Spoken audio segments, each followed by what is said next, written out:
Okay, a couple things I'm thinking about today. Thinking about frames. Words act as frames. You could think of them as pictures of meaning, spotlights of meaning. So when you say a word, you're spotlighting an aspect of reality. And the way that a spotlight works is it puts light on a specific thing at the expense of all other things. Same thing with a frame when it comes to art. So art, you know where the picture is because you know where the border is. Same thing with a city. You know where a city is and where it stops based on the walls. Sometimes they're literal physical walls and sometimes they're on a map. They're not physical, they're arbitrary. And so we measure things based off of frames. That's why we have mental frameworks. You know what's a part of one subject and not a part of others. What's a part of one perspective or frame of mindset based off of whatever the mental framework is. So we order things and we measure things and we structure things. And that's literally how everything is done when it comes to science. Science is a measurement. Every book ever written is a measurement because it's filled of words. Words frame meaning, like I said.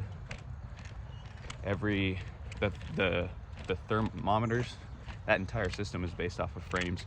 Someone chose a boiling point and a freezing point and used them as arbitrary walls or borders or frames in which we pull measurements from.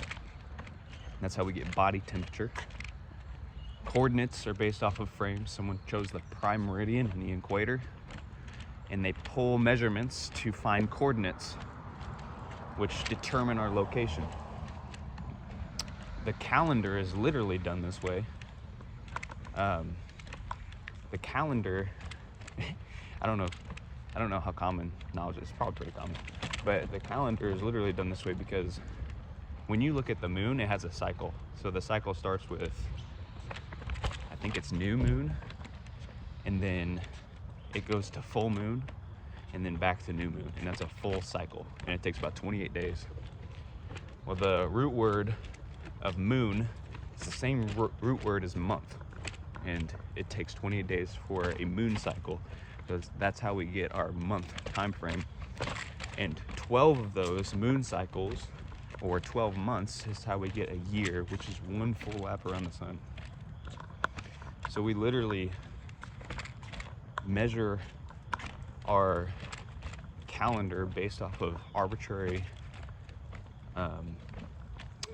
frame that we've made up so that we can track time and know where we're at. That's a when and where. Both of those, all those things are when and where. And then you think of things like echolocation or LiDAR technology. Echolocation, dolphins do it and bats do it, but basically the bat will send out a signal and it'll go to whatever the borders or the walls are or the objects, and then it'll hit that object and it'll turn right back around and come back. And based on the speed and the way that the sound returns, it'll tell you the size of the object, how far the object is away, whether it's moving or not, what kind of material it is, if it's dolphins. And it's pretty accurate. And so you could look at that like you find the frame with sending out the signal. It finds the frame, and then it pulls location back as it returns. So you know where you are in comparison to the walls or the frame or the borders, right? That's the same thing as saying we know where we're at comparative to where everything else is. So where you are is determined by where everything else is. So when we're studying as a society, what we're doing is we're finding the limits, we're finding the walls, we're finding where we are compared to everything else. And I think that's the primary purpose of intellectual exploration. Philosophers are doing it in their realm, psychologists are doing it in their realm, theologians are doing it in their realm, scientists are doing it in their realm. They're pushing the boundaries and expanding the frame, right? And so then you could think of frame as in like as essence, because frame also is order. It's a measurement, it's form. So when we're thinking of the essence of something, you could look at it like its ultimate form, but I actually think that's the wrong way to look at it. The reason being is there's a spirit to things, there's a nature to things. That's what the Tao represents.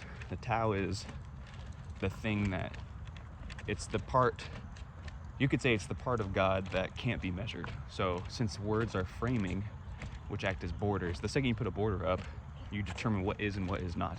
And so if you frame God, or you put borders on God, you instantly take him from infinite to finite, from unlimited to limited, from eternal to non-eternal, because you're putting borders on him. You're measuring something that's immeasurable. And so that's what the Tao represents. It's the immeasurable part of God. So when we speak of God, we're speaking of a measured version of God, because we're cutting off parts of him. And we need to do this because we are finite, we're humans, you know? We have to frame things because we can't understand things entirely. But that doesn't mean that God is limited to us, right? That's the same thing as saying, like when theologians say that God cannot do things, I disagree with that entirely. I think that's for a couple of reasons. One, God is all powerful. And then they would say, well, intrinsic impossibilities or logical contradictions are not a thing. It's nothing. And so when it says all things, it doesn't mean those things, because those things are actually things. And I think that's a cop-out. Because, well, one, if God is bound by logic, then who is the lawgiver of logic? You know, you hear apologists say things like, you know, if there's a law, there's a lawgiver. And that applies to nature, and they use that oftentimes against atheists. And it's true. But there's laws of logic as well. So if God is bound by logic, and there's a lawgiver, then that means God is bound by some other being, which would then, wouldn't that make that God? I don't get it. And then you could say, well, his very being is an intrinsic impossibility. An intrinsic impossibility is like something that cannot be done within its own nature. So like a square triangle doesn't make sense. A married bachelor doesn't make sense. It defeats itself. Well, God's own nature seems to me like an intrinsic impossibility. So he's three beings, but he's also one being. And it's not like he's both, as in like he's one thing cut into three pieces. He's three separate beings, but he's also one. And then you would say, yeah, but he's God. You know, he can do whatever he wants. I'm like, yeah, that's exactly what I'm saying. I'm not saying that's wrong. I think God can do intrinsic impossibilities. We don't understand it because we are finite, okay? Like, we have to see things through measurements. If we can't measure it, we're scared of it. And then we say, well, it's the mystery of God. We just don't understand it yet. And I'm like, exactly. And when we get to heaven, we might. Like, that's exactly what I'm saying. You're saying the same thing as me. And then they'd turn around and say, but God can't do all things. I'm like, yes, he can. Okay? Like, his very being is the example that he is not the same as us. That's what I mean. If he's three in one, he's an intrinsic impossibility, and that's also a reality. I'm not saying it's wrong. So, where do we go? Okay, so the essence of something is the spirit of something, right? It's the Tao, if you want to consider it that. It's the immeasurable part of something. So that old philosophical question of at what point does the boat change if you keep changing out the wood, or the crew members, or all that? You know, people say like 50%, you change the wood out. And, you know, doing repairs, after a while, let's say it's 90%, then the boat changes. let's say you don't change any of it, but then you change some of the crew members out. It's the same boat, but it's a different crew. Let's say you change the branding. It's the same boat, same crew, but it's a different brand. Has that changed the boat? At what point is it a new boat? And you know, philosophers have argued about this for a long time because it's a fun question and everybody has a different answer. But I think it's the spirit of the boat. So at what point does a human change? Is it their actions? I mean, that's definitely a sign towards it, yes. Is it the clothes that they wear? No, because I wear different clothes sometimes, and that doesn't mean I'm a different guy. It's my spirit. When you look at somebody over a long time, it's like, man, you aren't the same as you used to be. They're not talking about their actions primarily. The actions point towards the spirit that they hold. They used to be joyful and helpful, or hopeful, and now they're not. They're sad and depressed or whatever. Or maybe they used to be real righteous and humble, and now they're arrogant and prideful. And so, man, you're not the same. You're not the same as you used to be. Well, I think it's the same thing for the boat. The spirit of the boat switches, and the boat has changed. So it has nothing to do with the physical aspect of it.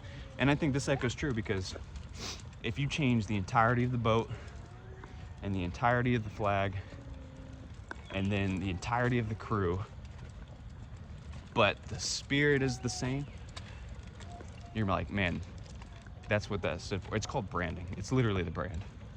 The brand is the virtue signaling. I mean, it's literally what it is. Anybody who sells anything is like, you don't sell the product, you sell the idea of the problem it's solving. And so you're not buying the bag, you're buying the social status. Well, that's a spirit.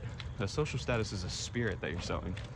And it's the spirit of, well, I don't know the exact spirit, but I would guess it's like the spirit of fitting in with the successful crew, I guess. Because if you can afford luxury brands, then you're signaling that you've made it in life financially.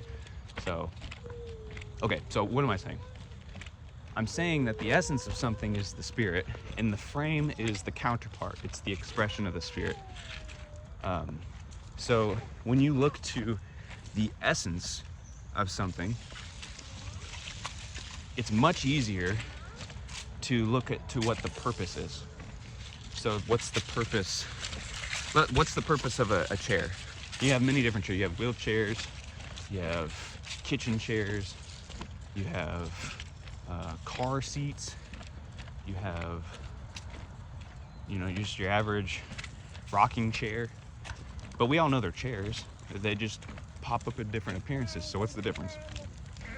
How do you know it's a chair? At what point does it become a couch? Well, look to the purpose. The purpose of a chair is for one person to sit. So all of those different things I just listed fit within that frame. If you look to a couch, the purpose is different. It's for 2 people to sit, or for 3 people to sit, multiple people to sit.